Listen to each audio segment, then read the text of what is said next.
আপনাদের বস আপনার বসকে ডাকবেন, আপনার বসের সাথে কথা বলবো। কোন সমস্যা? সমস্যা মানে?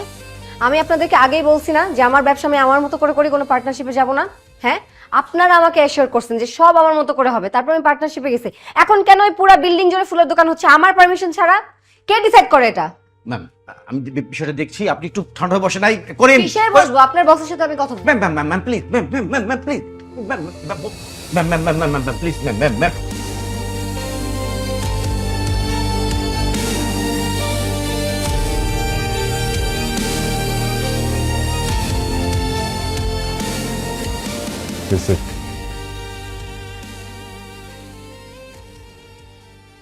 মতিন,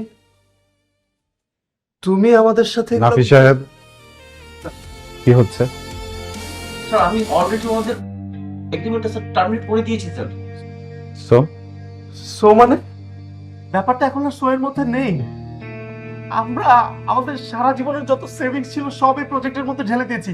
এখন যদি এই প্রজেক্ট টার্মিনেট হয়ে যায় তাহলে আমাদের ক্যারিয়ার ধ্বংস হয়ে যাবে। এক্সকিউজ মি, আপনি আপনার ফ্রেন্ডের বাসায় দাওয়াত খেতে আসেন, আর আমি আপনার সেই ফ্রেন্ডটাও না যে আপনি আমাকে নাম ধরে ডাকছেন।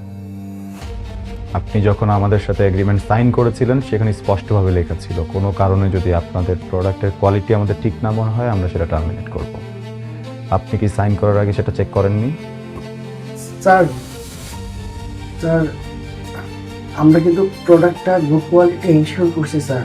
মানে আমার মনে হচ্ছে স্যার ইস্যুটা প্রোডাক্টের কোয়ালিটির না, ইস্যুটা কোনো পার্সোনাল অ্যাঙ্গেল থেকে নেওয়া হচ্ছে। স্যার এইভাবে নেবেন না, আমরা স্যার পথে বসে যাবো।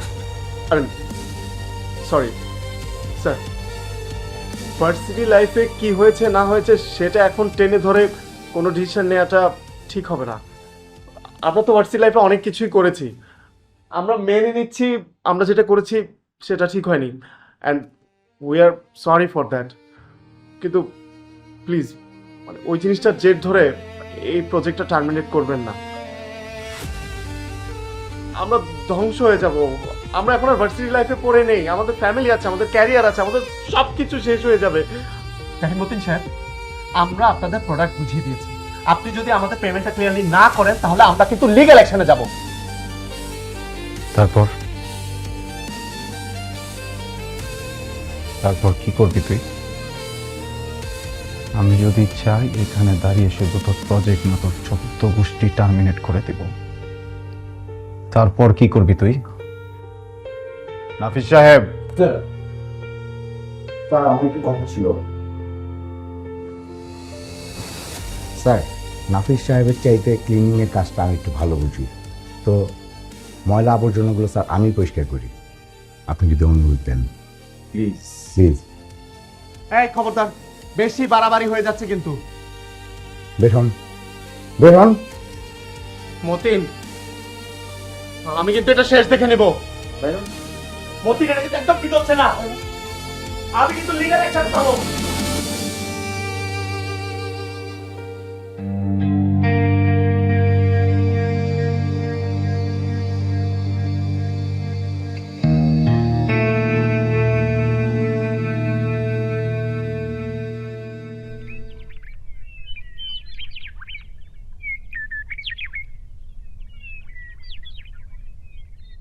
স্ট্রাগলার,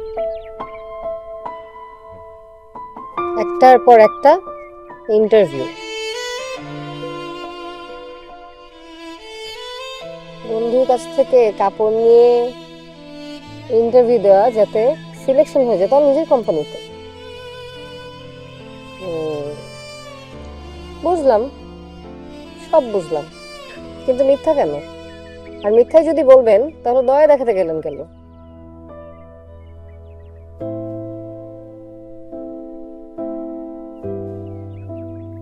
দয়া না,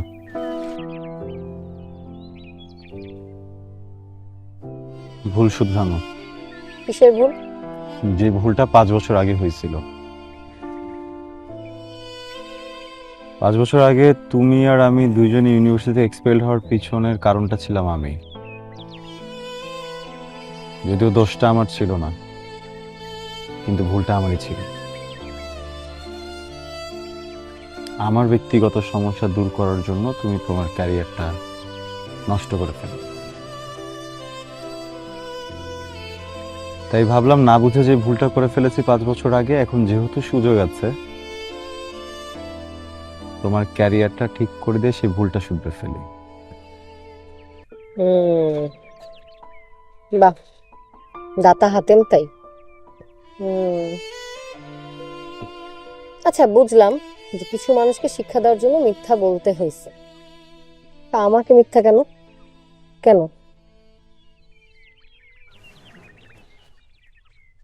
মিথ্যা বলার কারণ ভয়। কিসের ভয়?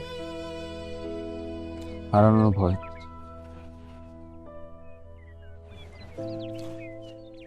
রিয়া, ইউনিভার্সিটিতে যখন আমাদের প্রথম পরিচয় হয় সেদিন তুমি আমাকে একটা কথা বলেছিলে, আমার টাইপ ছেলে তোমার পছন্দ না। আমি খুব নর্মাল ভাবে নিয়েছিলাম, হতেই পারে। পৃথিবীতে তো আমি আর একটা মাত্র ছেলে না যাকে তোমার পছন্দ করতেই হবে, বা তুমি একটা মাত্র মেয়েই না যাকে আমার পছন্দ করতেই হবে। কিন্তু বন্ধুত্বের দিন যত বাড়তে লাগলো আমার ভেতরের অনুভূতিটাও কেমন যেন পাল্টাতে লাগলো। গ্রাম থেকে আসা একটা ছেলে যে ঠিক মতো কথাও বলতে পারতো না, ওর জন্য তুমি কোনো কারণ ছাড়া এত ফাইট করতে, সবার সাথে ফাইট করতে। আমি না মানুষটাকে কখন ভালোবেসে ফেললাম নিজেও টের পাইনি, কিন্তু বলিনি। ভয়, মনে হতো তোমাকে হারিয়ে ফেলবো। কিন্তু লাভ কি হলো দেখো, শেষমেশ তুমি হারিয়েই গেলে। 5 বছর পর যখন আবার সুযোগ হলো তোমার সাথে দেখা করার, তখন আর রিস্ক নিতে চাইনি। কারণ 5 বছর আগে তুমি আরো একটা কথা বলেছিলে, তুমি কখনো বড়লোক ছেলের সাথে সম্পর্কে যাবে না। তাই মনে হলো যে মানুষটাকে ভালোবাসি, যে মানুষটাকে এত পছন্দ করি, যে মানুষের সাথে প্রেম না হোক, বিয়ে না হোক, যোগাযোগটা থাকুক, অ্যাটলিস্ট ফ্রেন্ড হয়ে। তোমার কাছে আমার কোনো কিছু চাওয়া পাওয়ার নেই, আমি জাস্ট তোমার ফ্রেন্ড হয়ে সারা